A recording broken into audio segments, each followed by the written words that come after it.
Welcome to Founders Future, a podcast by Closers.io, where we dive into the journeys of innovative entrepreneurs and explore the road ahead for them and their companies. I'm your host, Laura Skinner, and in each episode, we'll uncover the stories behind successful startups, the challenges faced along the way, and the strategies driving their future expansion. Today, we're excited to have Kate Nichols, the owner of Freedom Affecting Coaching. Kate will be sharing more about her founding story and giving us a glimpse into her plans for future growth. So let's jump right in, Kate, and welcome to Founders Future. Oh, thank you. Thank you for having me, Laura. Nice to meet you. Awesome. Love it. So take me and of course the listeners back to what do you solve within the marketplace, but would also love to understand what inspired you to start it. Okay, I'm a alcohol freedom coach, and I basically decided 3.5 years ago to stop drinking alcohol. It didn't serve me. It was causing havoc with my life, my family, my health. I decided after research to try and stop, but then the education really came in where I started to learn about the science behind alcohol and alcohol as a substance and why we drink the way we do and we don't want to. So a lot of psychology, a lot of science. And that took me on to finding out about This Naked Mind. So that is actually a book by someone called Annie Grace, and she runs programs for people wanting to reevaluate their relationship with alcohol, and she also certifies coaches. Fast forward, this has all happened in the last 3 years, by the way. I did a certification, and that meant that I was able to become a coach. Now, the big obstacle for me was I have no background in business sales. I'm a social worker by profession. I'm now a fitness instructor as well as a coach. So I Oh, really was in the nice. dark. Yeah, I really was in the dark about how to set up a business. I wasn't overly active on social media. And it was really scary. But if I wanted to have a business and it was going to be completely online, I had to start finding out about it, which is basically what I did with the help of the academy that I'm affiliated with. So with help, I built a website. I subscribed to an all-in-one platform. I have subscribers. I drive people to my traffic. I do Facebook ads sometimes. I'm active on probably mainly Instagram, but also Facebook and LinkedIn. And the whole idea is I try and drive people to my website, which is obviously where they can find out about me and book calls with me. And hopefully I get clients. And that's pretty much it. It's a slog. It takes time. But my objective is to work with midlife women like me. I like the grey area drinker, where like myself, I was completely functional. People wouldn't have known that I overdrank, that my drinking habit was out of balance. And there's a lot of women out there like me, and they're my target groups. That's how I got to what I'm doing now. I think what you're doing is amazing, and I actually don't think there's enough of you because I think we're going into this almost like generational pivot where amongst my generation it's actually genuinely becoming quite cool not to drink, with a lot of going sober, a lot of clean spirits. And I used to be a huge drinker. I've managed to at least bring it down because it was getting a bit outrageous, but so I can really resonate, but I function completely fine, and it's just scary how you can. But talk to us a little bit about how well that driving the traffic to your website is going. So I know you leverage Facebook ads and Instagram. Mm. Have you got support in that area? Do you feel like you know it now? We'd just love to hear your journey on that front. I'd say that it is a bit of a personal story. When I was at the beginning, I was really clueless. So my son, he helped me build my website. He went on to build his own business, which is called In Motion. And basically it's a take on Go High Level, which is an Right. all-in-one business platform. And he basically really helped me. I run programs on this In Motion platform. I have my email subscribers on there. I have my payment, my automations, my invoicing, my social media. Absolutely everything is on this one platform. No. And he's tailor made it. He has a lot of support videos for people like me who really find it hard who are just not techie at all to navigate. I have two communities which I built on the platform as well. So it really, he has set up because he saw the difficulty someone like me was having, and he decided to help me, but he then went on to turn it into a business. He's very young. He's only 24. He's a graduate. Amazing. So that's how I manage in a nutshell, really.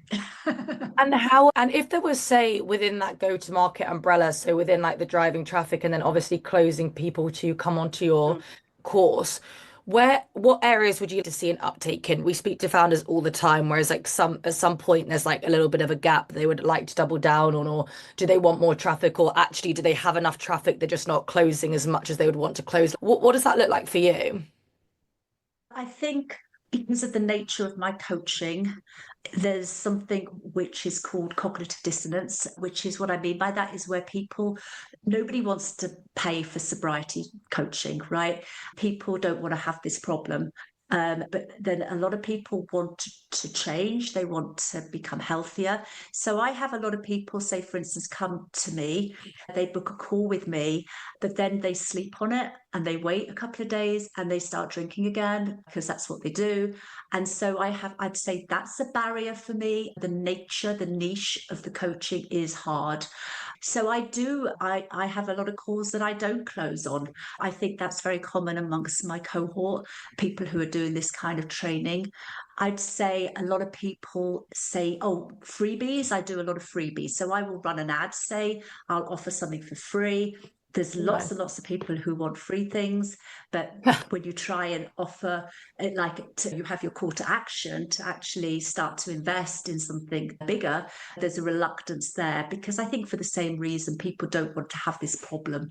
Of course. So they think, oh, I'll do it by myself, but I need help, but oh, I don't know. And it's a problem someone doesn't want to have. It's not like they're going to get something like spa treatment or massages or 100%. something tangible where they are going to have, oh yeah, I'm really going to get this. I know I'm going to get this. This is something people have to work hard at, Of and course. sometimes they don't succeed if they don't have the right mind shift. For sure. And have you ever thought about potentially bringing someone in to almost close the deals that know exactly how to execute almost like a one call close and then leave the kind of course and education to you? Sorry, what do you mean? Like basically bring someone in that can sell for you, so can take the sales calls and then leave you to actually do the coaching. I I'm not of that scale. I'll be honest with you. This isn't my only job. I've only been really coaching for probably really actively for a year and a half. So I've been a coach for longer, but Amazing. I've only really been actively running it. My age and everything is such that I'm very semi-retired. So I probably would not look to invest in outside help. I have enough subscriptions going. I have my Zoom accounts, my what I pay out, my platform. At this level, I tick over.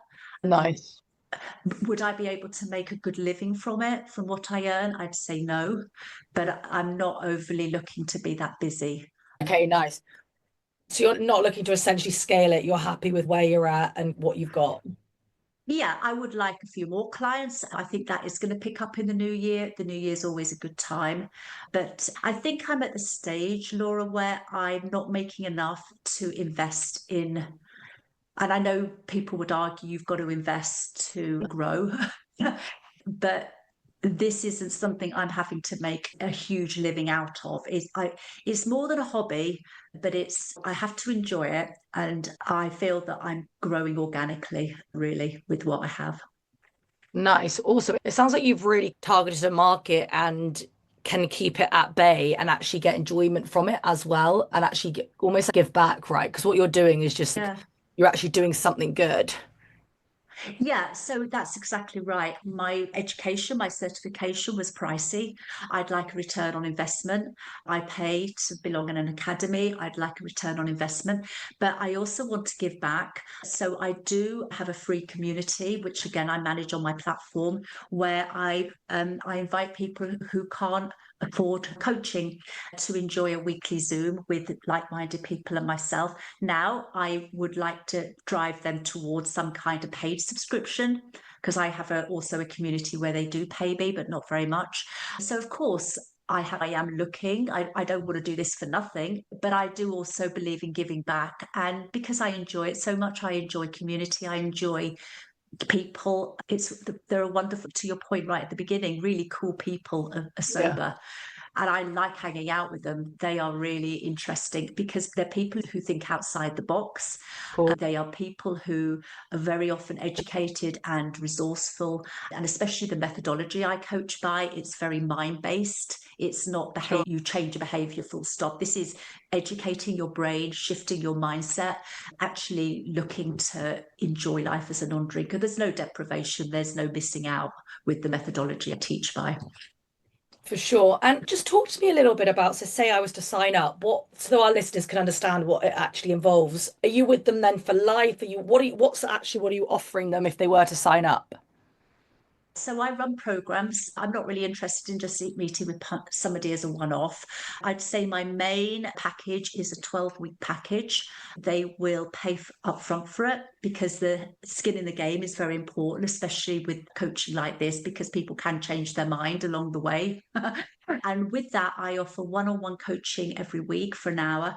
And I also have programs which, depending on their level of change, so to speak, I will assign a program to them to work. So they'll do the program and then they'll have the coaching with me. And then they'll have constant contact with me, depending where they live in the world, so that I'm hands-on, I partner them. I'm very much with them throughout their journey. And then after 12 weeks, very often I have what I call retention packages, where Nice. people will maybe be once every 2 weeks for 30 minutes. And that's much more of a sustaining check-in, I just to bet. know that I'm there. And then I will price that accordingly. 100%. That's awesome, isn't it? That you've got something after the 12 weeks. Because I bet when they're coming up to the end of that 12 weeks, it's going to be daunting. Yeah, because they've had that partnership with me. And it is very much an accountability partnership. People need a lot of support. When people get to the end of the 12 weeks, which isn't long, they sometimes like the idea of scaling it back because it's quite pricey to have a one on one coach, a personal coach. This is a way of them keeping the relationship going whilst they're trying to navigate themselves, but they've just got that somebody in their corner if they need just to check in. It's very important in a way that the relationship just doesn't disintegrate. It's nice that the partnership carries on, but obviously in a scaled way. So Sure. that's very important to offer that. And then sometimes these people become friends, or Yeah, they I bet. can opt into my programs or my communities. So I've set my business up so that there can be a sustainable relationship, which is lovely because I like to see how people are getting on. I want people to do well and to succeed. And it is a slippery slope because this is a habit you're talking about. This is an addictive substance, and people are very trapped. They're very stuck. And it's very important that when the going get tough, especially take this time of year, for instance, parties, festivities, people want Oh my, to, yeah, societally, we're set up to think that enjoyment means drinking, parties mean drinking, these events. so And hard this time of year. it's so hard. It's so hard. But I educate people to understand that you don't need to drink. You really don't need to drink to have fun. And if someone had said that to me 3.5 years ago, I'd have said, I don't believe you. Well, it sounds like I need some of your coaching.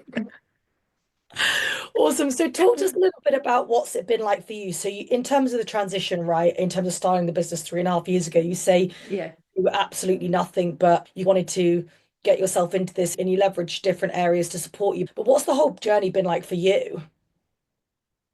From a business point of view, I'd say it's been a roller coaster. I'd Sure. say it's been a huge journey of growth, discovery. I'll give you an example. Before COVID, I'd never even been on a Zoom call. Wow. I really grew up in an era where we didn't have computers. I'm 60. So the whole thing was completely daunting, just the technology. And I'm really proud of myself because I'm really getting to grips with it. And I'm by no means great, but I can navigate. Take newsletters, for instance. I use Canva, I use my platform, I design newsletters. They're not great, they're not that professional, but they're good Oh, I enough. bet they And are. and they're fun, but I like doing it. It's creative. I wish I was better, but I could get better if I put time in. But that kind of thing, if it is fun, you must know that yourself, Laura. It's creative. Of course. It can, and so all these things that you can bring into a business it stretches your mind. It really is inspirational. And I just love how my life is now. I love that I'm doing this, that I've really put myself outside my comfort zone in so many ways, not just stop drinking, but I'm running a business. I never ever in a million years thought I'd be a business owner. I it's just amazing to be able to do that at this time of my life as well, because a lot of people are looking to wind down at my age, and I'm not getting going to a point that I've this is going to be a full-time super duper full-on job. I want to take it into retirement, and I want it to be fun. That's what I really 100%. want. Just before we wrap, because this has been really inspiring, and I'm just interested to know if alcohol is something like alcohol coaching. Do you think you could ever, and this is completely off topic, I'm just interested, do you think you could ever make it so that you don't need to be involved in the process in terms of, do you think you could make these courses that like pre-recorded or there's collateral, or do you feel like this is a type of niche where it's always going to need that one-to-one human interaction support? I think it will always need the one-to-one interactive Yeah, support. That's what coaching is. Coaching is one-on-one. My programs are obviously content, the videos are pre-recorded, they're downloaded onto no, the platform. But one-on-one coaching, it has to be in real time, it has to be of course. interactive, because you are dealing with somebody who's wanting to talk to you, who's wanting to see you in now. No, I never see that happening. No. Yeah, for sure. It's an interesting one, isn't it? I only asked because I just didn't know if there's a way that you could, I don't know, set up something that made it so you could slowly step away more and more into retirement, but it's just such a niche product or a niche solution that you do need that human Yeah. connection. Somebody bigger, obviously, my Annie Grace, who is the person who is the head of the organization, she's completely stepped away, my understanding is, but she's got $1 million business, so she has everybody doing everything for her, really. She's like a figurehead, but that's obviously not what I'm looking for. I do want the Sure. personal interaction.